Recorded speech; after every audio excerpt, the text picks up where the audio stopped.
মোহাম্মদ আব্দুল আলিম জিকর কাজা যশোর থেকে জানতে চেয়েছেন, কখনো কখনো আমার মা আমার কাছে বিশেষ কিছু আবদার করেন, কিন্তু বাস্তবতা হলো সেই আবদার পূরণ করার সাধ্য আমার নাই।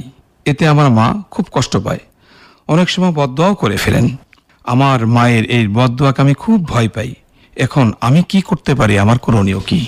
সুপ্রিয় শ্রোতা বন্ধুরা, সন্তান আল্লাহ তাআলার পক্ষ থেকে একটি বিশাল নিয়ামত। এই নিয়ামতের জন্য আল্লাহ তাআলার শুকরিয়া আদায় করা উচিত। ইসলাম আমাদের নিজেদের জন্য, সন্তানের জন্য এবং সম্পদের জন্য বদদুয়া করতে নিষেধ করেছেন। সহিহ মুসলিম শরীফের মধ্যে এসেছে, রাসূলুল্লাহ সাল্লাল্লাহু আলাইহি সাল্লাম বলেছেন, তোমরা নিজেদের জন্য বদদুয়া করো না, নিজেদের সন্তানদের জন্য বদদুয়া করো না এবং নিজেদের সম্পদের জন্য বদদুয়া করো না। এমন হতে পারে তখনই আল্লাহ তাআলার পক্ষ থেকে দান এবং কবুল হওয়ার একটি মুহূর্ত, তুমি বদদুয়া করবে, তৎক্ষণাৎ আল্লাহ তাআলা তোমার দোয়াকে কবুল করে নেবেন। এই জন্য কাউকে অকারণে অন্যায়ভাবে বদদোয়া দেওয়া শরীয়তের দৃষ্টিতে মোটেও জায়েজ হবে না। যে সে ব্যক্তি নিজের সন্তান হলেও বাবা মায়ের জন্য কোনো দুঃখ কষ্ট পেয়ে সন্তানের বদদোয়া করা উচিত নয়। তাই আপনার মায়ের এই ভুল আচরণ থেকে বিরত থাকা উচিত।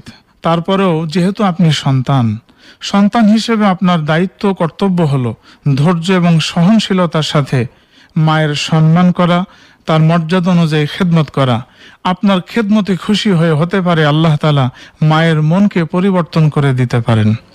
আল্লাহ তাআলা আমাদের সকল মা বাবাকে সন্তানের প্রতি বদদোয়া করা থেকে হেফাজত করেন।